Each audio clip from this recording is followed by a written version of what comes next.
चल, ये रही गाड़ी।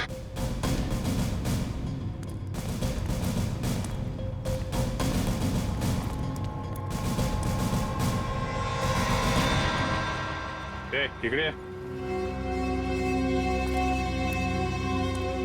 कोणाची गाड़ी है? साहब कौन लेके आया गाड़ी? 2 लोग आए थे साहब। किधर गए वो लोग? बोल, किधर गए? साहब गाड़ी को फुल सर्विसिंग करने के लिए छोड़कर चले गए साहब। वो दोबारा आएगा जी साहब। तो हम लोगों को बताने का। जी साहब। बोलेगा तो नहीं ना? नहीं साहब। चल, ये तो हमें।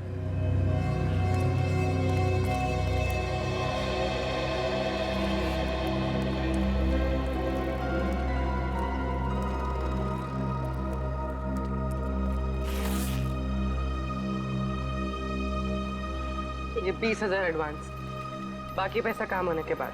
एक मिनट। हम ये कैसे मान लें कि आप एक दिन में ये गाड़ी पूरी की पूरी ठीक कर देंगे? अरे साहब ये गाड़ी तो छोड़िए, मैंने रातों रात में पूरे ट्रक का हुलिया बदल दिया था। देखो, माना कि हम लोग थोड़े ठीक नहीं हैं, इसका मतलब ये नहीं कि तुम कुछ भी झूठ बोल दो हम मान लेंगे। अरे मैम, 3 महीने पहले की बात है, हमारे यहाँ एक नीले रंग का ट्रक आया था और हमने उसे रातों रात लाल कब कर दिया हमें बिल्कुल पता भी नहीं चला। लगता है उसने भी उड़ाया था किसी आदमी को।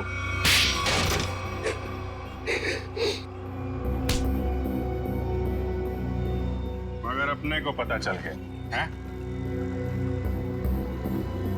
क्या नंबर था ट्रक का?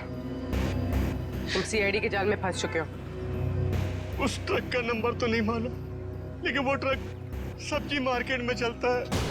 भाजी मार्केट में?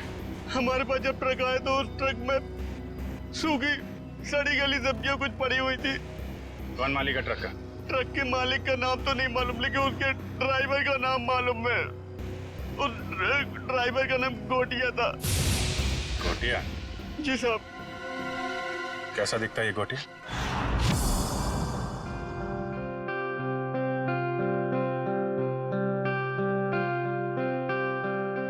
$500 करोड़ की प्रॉपर्टी है बंटी की, 500 करोड़ की।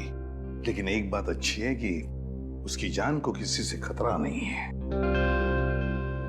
हाँ सर, बंटी की जिंदा रहते ही उसकी ये प्रॉपर्टी किसी के काम आ सकती है जो खुद को उसका रिश्तेदार साबित कर पाएगा। हाँ, नहीं तो सारी प्रॉपर्टी चैरिटी में चली जाएगी। सर, अब आज भी बंटी का एक रिश्तेदार मिलने आने वाला है ना उससे। सम्राट, 500 करोड़ की प्रॉपर्टी के लालच में सब पैदा होते हैं, मामा, मासी, चाचा, बुआ, सब लोग। मगर हम लोग हैं ना, एक एक रिश्तेदार की अच्छी तरह से जांच करेंगे। हाँ। कहाँ है मेरा बच्चा, मेरा बंटी, मेरे जिगर का टुकड़ा? कौन है आप? मामा, सम्राट मामा। ओ, मामा, 2 माँ, 1 मामा, दुगनी ममता। अब मेरा बच्चा कहाँ है, मेरे जिगर का टुकड़ा? मिलवाते हैं। तो सब्र करना। दे। अच्छा, आइए माँ जी, आइए।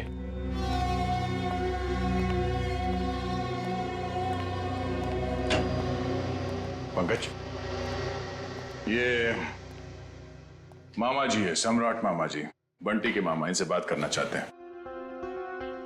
अंकल, मुझे किसी से बात नहीं करनी। किसी नहीं हूँ मेरा बच्चा, मैं मामा हूँ तेरा मामा, तू भांजा है मेरा। अब जब छोटा था ना तो पीठ पे बिठा के तुझे घुमाता था और तू बोलता था चमलात मामा, चमलात मामा। अपने चमलात मामा को भूल गया मेरा बच्चा। पता है अंकल। बेटा, एसीपी साहब ने कहा है, बात कर लो इनसे, घबराओ मत। भाई साहब, आप बैठ जाइए। हाँ? जी। पंकज,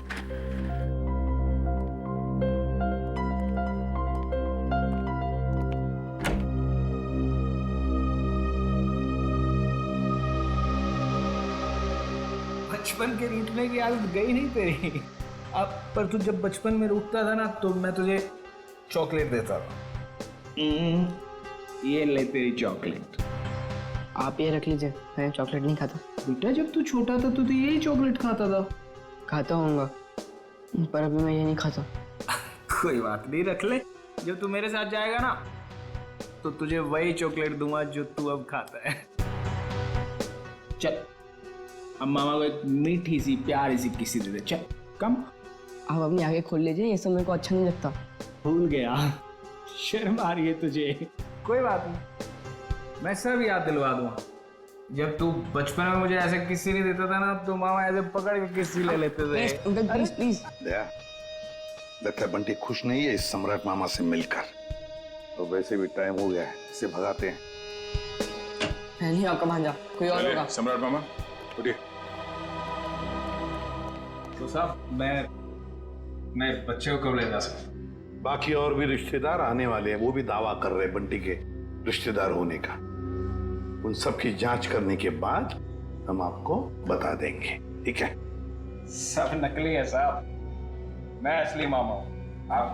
आप अच्छे से तसल्ली कर लीजिए साहब। बिल्कुल मामा जी, एक बार तसल्ली हो जाए तो आपको खबर कर देंगे, ठीक है? ठीक है मेरा बच्चा, चिंता मत कर, जल्दी आएगा मामा लेने।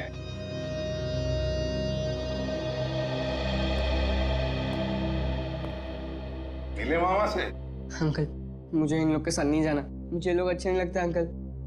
अरे सही तरह से जांच करे बगैर हम तुम्हें कहीं नहीं भेजेंगे, किसी के साथ भी नहीं भेजेंगे, समझे? पर अंकल मुझे आपके साथ ही रहना है, मुझे इन लोग के साथ जाना ही नहीं है। हाँ बेटा, तुम हमारे साथ ही रहोगे, तुम यहीं रहोगे, हम तुम्हें कहीं जाने भी नहीं देंगे। पूरा मत। दया, चल बंटी को हॉस्टल वापस भेज देते हैं। फ्रेडी अंकल तुम्हारे ऊपर नजर रखेगा, ठीक है? फ्रेडी के साथ फ्रेडी रहेगा। सर, हाँ, युग के बारे में नई जानकारी मिली है। क्या? सर, शनाया ने युग से पैसे लिए थे और फिर युग उससे अपने पैसे वापस मांग रहा था। शनाया ने युग से पैसे लिए थे और युग पैसे वापस मांग रहा था। हाँ सर, और सर उसने उसके घर उसको धमकाने के लिए गुंडे भी भेजे। दया, सर, शनाया का हाथ हो सकता है युग के खून में। हाँ साउंड के बोल।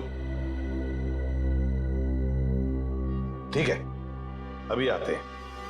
Bullseye, bullseye. अबे बुलसाई के बच्चे, बॉडी एग्जामिन करने के बगैर तू डार्ट्स खेल रहा है? हाँ, क्योंकि डार्ट के ही खेल खेल में किसी ने इस बेचारे को मार दिया। क्या खेल खेल में मार दिया? क्या मतलब है डॉक्टर साहब? मैं समझाता हूँ। मतलब मैं बताता हूँ। ये देखो बॉस, ये युग के घुटने के ऊपर ये जहरीले डार्ट का निशान, और ये डार्ट किसी ने बंदूक की गोली की तरह से मारा है, चाकू की तरह घोंपा नहीं है। यार तू इतने यकीन से कैसे कह सकता है ये डार्ट है? क्योंकि मैंने इस जख्म को अच्छी तरह से चेक किया है। मैं बताता हूँ कैसे कह सकता हूँ। आप ये देखो बॉस, ये युग के घुटने के ऊपर ये घाव देखो,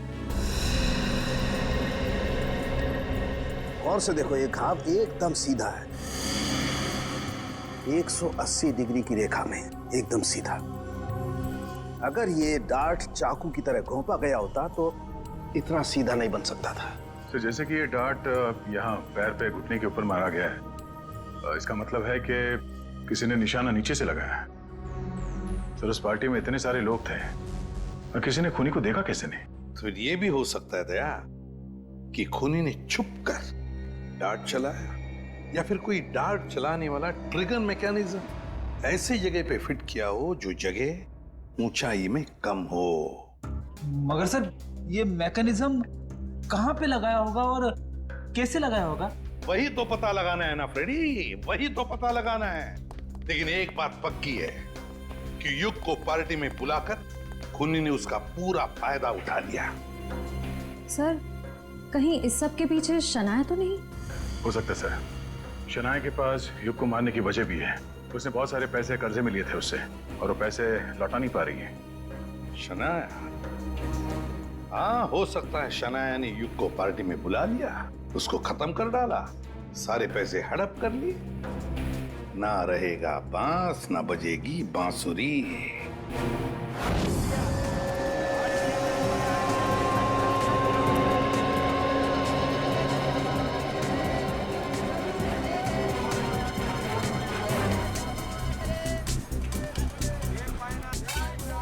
अरे सुनो, अरे भैया इधर आइए, आपको एकदम सस्ती भाजी दूंगा। अरे यार नहीं, सब्जी नहीं चाहिए, सुनो तो। भाई साहब हम समझ गए, आपको एकदम ताजी भाजी देंगे हम। नहीं, आप जरा ये देखो, इसको जानते हैं आप? ये तो गोटिया है, लाल ट्रक चलाता था। हाँ यही, पहले नीली ट्रक चलाता था। हाँ हाँ, लेकिन अभी आप उनसे मिल नहीं सकते। क्यों? गोटिया मर चुका है। क्या? गोटिया मर गया? ये कैसे हुआ? अब वो शराब, कच्ची शराब पीता था, उसी से उसकी जान चली गई। गोटिया मर गया? ये हुआ कब? अभी 1.5 महीना तो हुआ है। वो रहता कहाँ था? वो बसरा चौल में रहता है, लेकिन आपको वहाँ कोई मिलने वाला नहीं है। क्यों, उसके घर में कोई रहता नहीं है क्या? नहीं, सब रहते हैं, लेकिन उसकी बीवी है ना, भाजी की दुकान लगाती है। सब्जी की दुकान कहाँ लगाती है वो?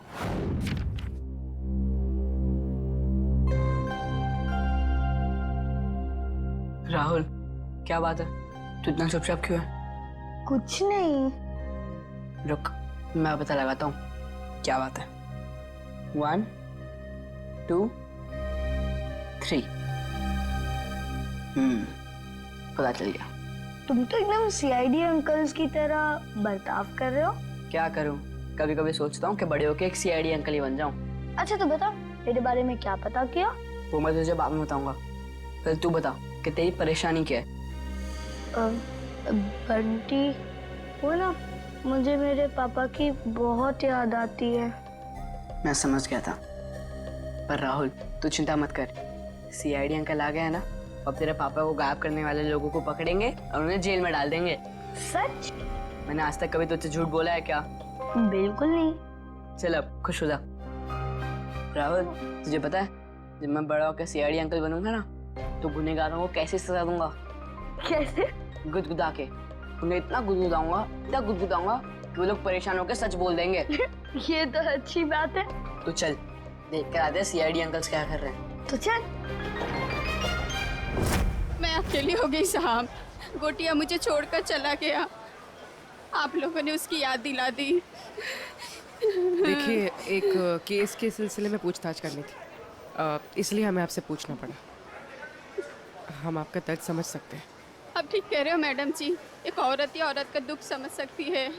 गोटिया ने नहीं समझा साहब, पता नहीं क्यों उसने उस कंस्ट्रक्शन कंपनी के लिए काम किया, देसी दारू पिया और इस दुनिया से चल बसा। एक मिनट, ये गोटिया सब्जी की डिलीवरी वाली ट्रक के अलावा कहीं और भी ट्रक चलाता था? हो साहेब, गोटिया सरकारी ड्राइवर था आणि बिल्डिंग बनाने वाले और ठेकेदार होते हैं ना, उनको सीमेंट पहुंचाता था आणि थोड़े पैसे ज्यादा के लिए कंस्ट्रक्शन कंपनी में काम भी करता था। हो साहेब, कितनी महंगाई है, काम तो करना ही पड़ेगा। आणि ये कंपनी में काम करके तो बहुत फायदा भी हुआ, बहुत पैसा मिला साहब। उसी पैसे से तो मैंने दुकान डाला है। ज्यादा कमाई हुई, कहीं कोई गलत काम तो नहीं किया उसने? मला पण वाटलं होता काहीतरी गलत किया है उसने। बीच में बहुत टेंशन में रहता था आणि दारू भी बहुत पीता था। टेंशन में था? तुमने पूछा नहीं क्यों? मैंने पूछा था साहब, पर उसने बताया नहीं। उन लोगों ने उसको कुछ तो करने को कहा था। कौन सी कंपनी के लिए काम कर रहा था? मला माहिती नहीं साहब, मैं पेपर देती है, तुम ही देख लो। ये है साहब, shine brick construction company private limited, Pune. Sir इसी कंपनी में तो विशाल भी काम करता था। अच्छा, वो छाता यहाँ पे रखा गया था जिस पे डार्ट लगा हुआ था, यहाँ पे।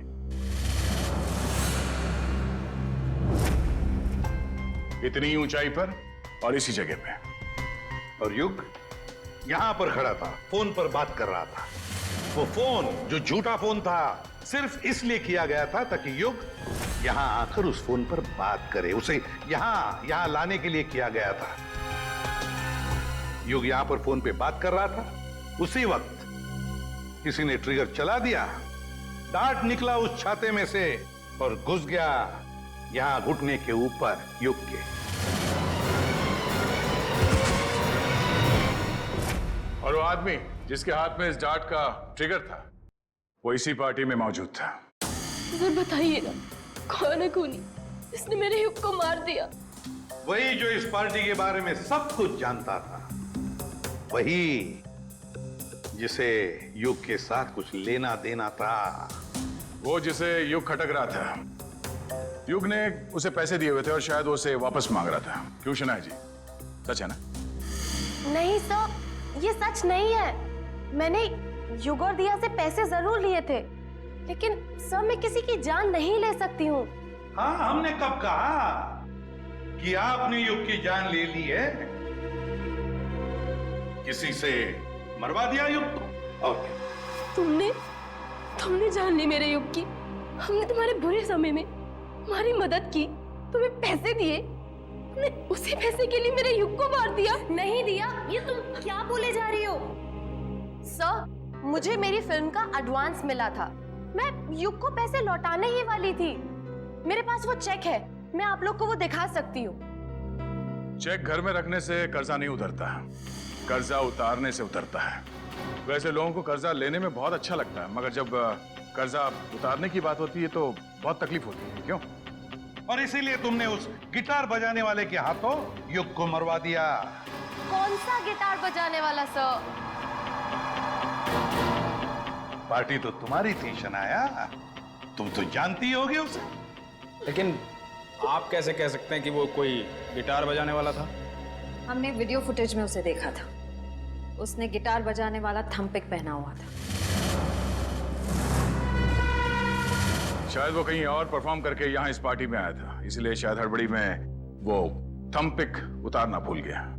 वाकई? क्यों, आपको कोई शक है? नहीं, मैं तो ये सोच रहा हूँ भाई, मुझे यहाँ क्यों बुलाया गया?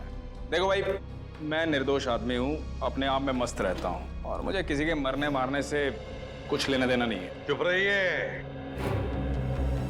वो तो फैसला हम करेंगे कि कौन खूनी है और कौन नहीं, समझे?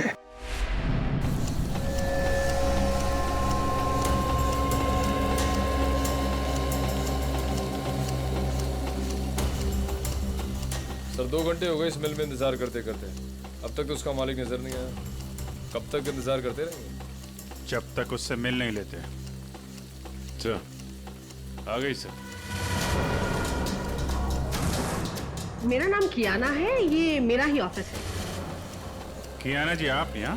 अरे सर, आप कुछ पता चला विशाल के खूनी का? जी हाँ, उसका खून आपके यहाँ काम करने वाले एक ड्राइवर गोटिया ने किया है। गोटिया? मैं इस नाम के किसी आदमी को नहीं जानती। खैर, आपने उसे गिरफ्तार किया? जी नहीं, क्योंकि गोटिया अब इस दुनिया में नहीं। ओह, अफसोस। तब तो अब कुछ नहीं हो सकता। अब तो आपको ये केस बंद करना पड़ेगा, नहीं? जी नहीं, केस तो बंद नहीं होगा, क्योंकि हमें लगता है कि गोटिया को भी किसी और ने मारा है।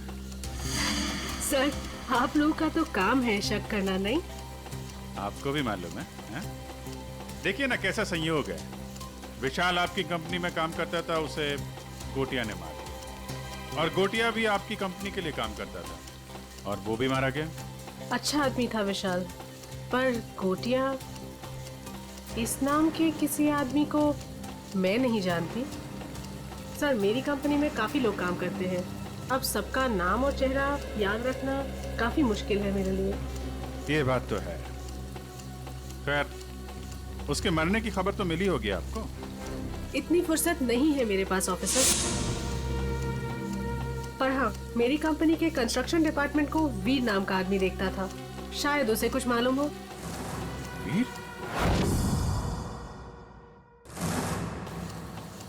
कियाना जी, इस वीर को बुलाएंगे आप? I am really sorry officers, but मैं चाहते हुए भी आप लोगों की कोई हेल्प नहीं कर सकती। क्यों? क्या हुआ? वीर ने अचानक ही हमारी कंपनी कुछ दिन पहले ही छोड़ दी। सर, हमने उसका नंबर भी ट्राई किया था, मगर उसका फोन बंद आ रहा है। इस वीर ने आपकी कंपनी में कोई घपला वगैरह तो नहीं किया था? सर, काफी बड़े काम है हमारे, लोग कुछ ना कुछ तो करेंगे ही। अब अगर हम नुकसान के बारे में ही सोचते रहे तो फायदे के तो सभी मौके खो देंगे, है ना? खैर, अगर आपकी इन्वेस्टिगेशन खत्म हो गई हो तो अब मैं चलूं? श्योर, अभी आप जा सकती हैं। Thank you.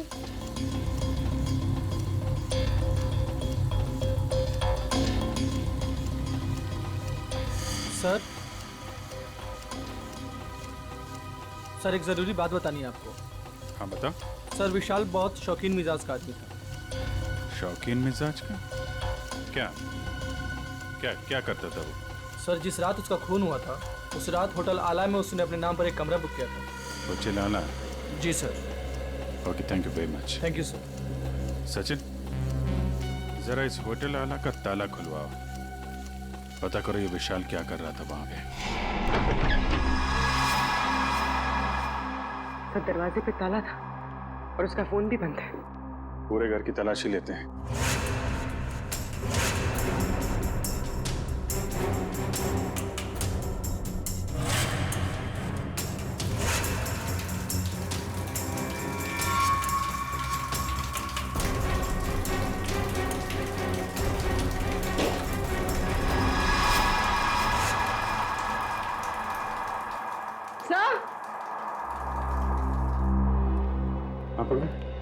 सर घर में सूटकेस वगैरह कुछ मिला नहीं था, लगता है पूरी तैयारी के साथ भाग गया।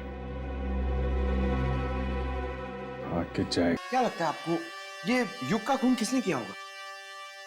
बताता हूँ पंकज, बताता हूँ। अरे थोड़ा इंतजार करो, बड़ा फैसला सुनाने के लिए बड़े दिमाग की जरूरत पड़ती है। कुछ खास तरीके का तुक्का इस्तेमाल करना पड़ता है। मैं वो तुक्का अपने बड़े दिमाग से निकाल रहा हूँ। बड़ा दिमाग? अच्छा सर, ये बड़ा दिमाग हम सबके पास होता है कि सिर्फ आप ही के पास है? अरे सबके पास होता है, मगर सबको पता नहीं चलता। कुछ लोगों का बड़ा दिमाग बचपन में ही खुल जाता है, जैसे कि एसीपी साहब का, मेरा, अभिजीत सर का, दया सर का। कुछ लोगों का बड़ा दिमाग बुढ़ापे तक नहीं खुलता। मगर सर ये बड़ा दिमाग क्या है, मेरी तो समझ में ही नहीं आया। तू चिंता मत कर पंकज, कुछ लोगों का बड़ा दिमाग शादी के बाद भी खुलता है। ओह, तो मुझे शादी कर लेनी चाहिए, मगर किसके साथ? अरे यार, ऐसी छोटी मोटी बातों पे डिस्कस मत कर, पहले हमें खूनी को पकड़ना है। चलो खूनी को पकड़ना। शनाया एक्ट्रेस है, अच्छी एक्टिंग कर लेती है, लेकिन फ्रेडी की पैनी नजरों से बच नहीं सकती। कुछ पता चला सर खूनी कौन है? एक मिनट। ये क्या कर रहे हो? मेरे बड़े दिमाग में एक मैसेज आ रहा है। Message incoming. अरे मजाक कर रहा हूं मैं। अरे नहीं नहीं नहीं, आप करो सर, क्या कर रहे थे? अक्कड़ बक्कड़ बॉम्बे बो, 80-90 पूरे 100 में लागा धागा, चोरी करके भागा, पाव रोटी बिस्कुट, साहब बोला वेरी गुड। नहीं, वेरी बैड। नहीं सर, सर इसका नाम मत लीजिए सर, ये खून नहीं कर सकती सर, ये तो शनाया है। अरे शनाया है तो क्या हुआ, उसके चेहरे पे थोड़ी ना लिखा है कि वो खून नहीं कर सकती। सर मैं मानता हूं कि आपके पास बड़ा दिमाग है, मगर सर गुनहगारों को पहचानने की नजर नहीं है आप में। क्या बोला? सही बोला सर। सर सोचिए सर, उसका चेहरा याद कीजिए, वो कितनी खूबसूरत है, कितनी मासूम, कितनी भोली, कितनी प्यारी है सर। सर वो किसी का खून कैसे कर सकती है? लेकिन पंकज, वो शक के दायरे में है, जरूर है। मैं नहीं मानता। अरे तुम्हारे मानने या ना मानने से कुछ नहीं होता, वो देखा जाएगा। मगर अगर शनाया को कुछ हो गया तो पंकज का क्या होगा?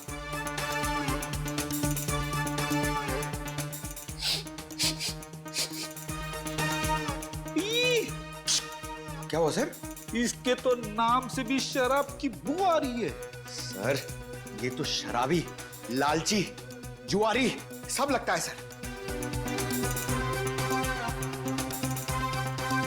पता चल गया? पता चल गया तो जल्दी बताइए सर, कौन है वो? शनाया। शनाया।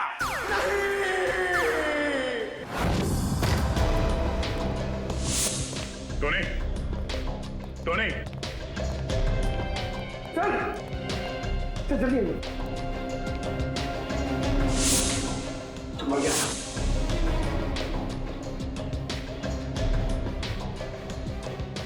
ये तो ठीक वैसे ही डांट है जैसे युग को लगा था। तुम्हारा कहां से होगा? तो खूनी अंदर आया कहां से? सर सारा सामान भी बिखरा हुआ है, शायद इसकी किसी के साथ हाथापाई हुई है। हो सकता है, ढूंढो, देखो कुछ मिलता है क्या?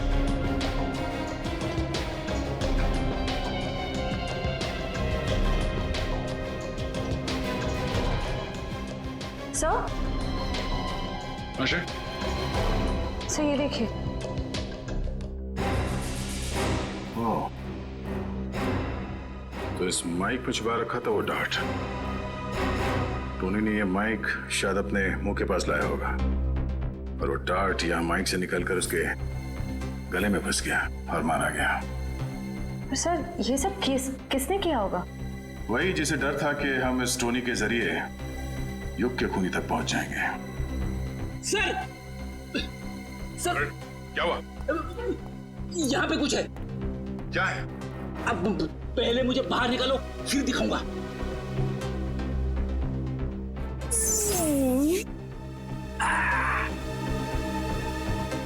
ये देखिए सर।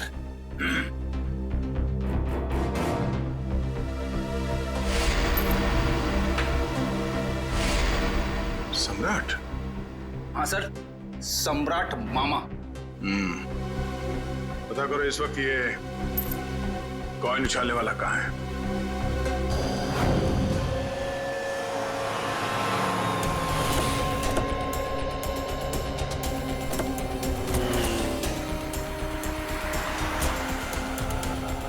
एक बात समझ में नहीं आ रही, विशाल जैसा मिडिल क्लास आदमी अपने ही शहर के इतने महंगे होटल में क्यों रुकेगा? सर इतने महंगे होटल का खर्चा कैसे उठाया होगा इसने? लगता है विशाल जरूर कुछ गलत काम कर रहा था, जिसकी वजह से इसका खून हो गया। कहाँ पे है? सर रिसेप्शन पे सर। यहाँ क्या कर रहे हो तुम? हैं? ये चोट कैसे लगी तुम्हें? कोई मेरी जान के पीछे पड़ा है सर। बड़ी मुश्किल से जान बचाकर पहुंचा हूं। प्लीज मुझे बचा लीजिए। देखिए हम लोग सीआईडी से हैं। तकरीबन 3 महीने पहले विशाल का खून हो चुका है, इसलिए। पर हमें शक है कि कोई उसके पीछे पड़ा हुआ था, इसलिए उसकी सारी जानकारी बहुत जरूरी है। सॉरी सर, एक मिनट मैं अभी देता हूँ। विशाल मारा गया और रातों रात तुम्हारी किस्मत बदल गई।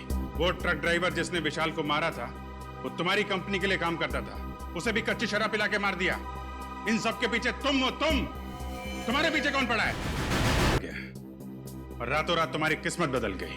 वो ट्रक ड्राइवर जिसने विशाल को मारा था वो तुम्हारी कंपनी के लिए काम करता था, उसे भी कच्ची शराब पिला के मार दिया।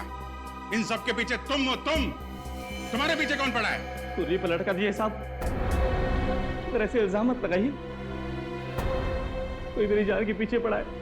मेरे पास बचने के लिए आपके सिवा और कोई जगह नहीं बची साहब। अगर आप लोग सुरक्षा नहीं देंगे तो मैं तो बेमौत मर जाऊंगा सर, बेमौत मर जाऊंगा मैं साहब। घर छोड़कर भाग गए और जब कहीं छुपने की जगह नहीं मिली तो नाटक कर रहे हो? नाटक नहीं है ये, नाटक नहीं है ये। अरे मैं तो खुद ही किस्मत कमा रहा हूँ। आप ही लोग मेरी मदद कर सकते हैं, प्लीज मुझे बचा लीजिए। ठीक है, इसको ले जाओ, जरा मरहम पट्टी करो। जाओ इधर से।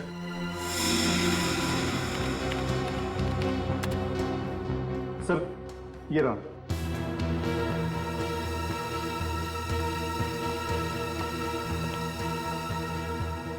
सर विशाल हफ्ते के आखिर में 6 महीने तक लगातार इसी होटल में आके रुके।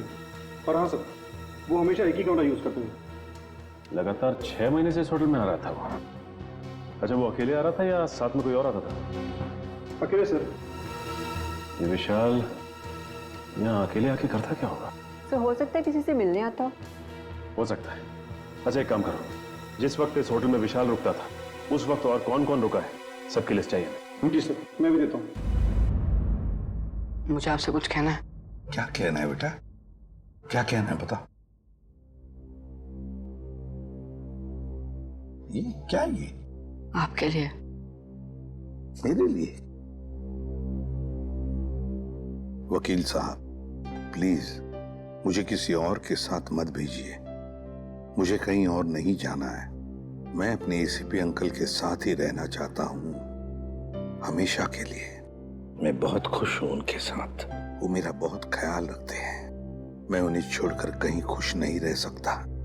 मैं जानता हूं वो मुझसे बहुत प्यार करते हैं और मैं भी उनसे बहुत बहुत प्यार करता हूं।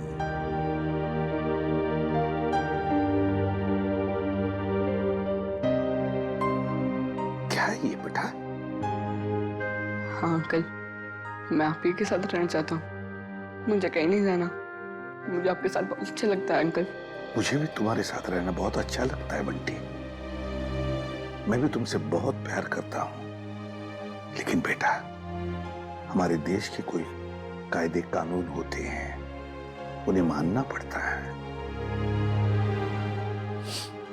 पर अंकल रहना तो मुझे है ना, तो मेरी भी तो मर्जी होनी चाहिए ना। और मेरा दिल कहता है कि मैं आपके साथ ही रहूं। मेरा भी दिल वही कहता है। लेकिन अगर तुम्हें कहीं भेजना है तो मैं तुम्हें किसी ऐसे वैसी जगह नहीं भेजूंगा जहां पर तुम्हें तकलीफ होगी। मगर हाँ, अगर कोई आए और कहे और साबित करे कि वो तुम्हारा रिश्तेदार है और वो तुम पर अपना अधिकार रखना चाहता है, तो ही मैं तुम्हें उसके साथ भेजूंगा। और अगर मुझे पूरा यकीन हो तो अंकल आप किसी पे यकीन ही मत करना। ऐसे नहीं होता बेटा, ऐसे नहीं होता। जाना तो पड़ेगा ही। लेकिन एक बात याद रखना, मेरी नजर तुम पर हमेशा लगी रहेगी। हमेशा मैं तुमसे कांटेक्ट में रहूंगा और दूर से मैं तुम्हारा ध्यान भी रखूंगा, क्योंकि मैं तुमसे बहुत प्यार करता हूं। जी साहब। तुम कौन हो? साहब मेरा नाम रंगा है। मैट्रन मैडम ने मुझे आपसे मिलने के लिए बोला था। दरअसल मुझे यहाँ बच्चों की देखभाल के लिए रखा गया है। देखो रंगा, ये बंटी, ये मेरा बच्चा है। इसका ख्याल रखना अच्छी तरह से। जी साहब। और बाकी सभी बच्चों पर भी। हाँ जी, वो तो रखता ही हूँ। जाओ तो। चलो अब सो जाओ, बहुत देर हो चुकी है। आराम से। ओके, चलो बाय बाय। Good night.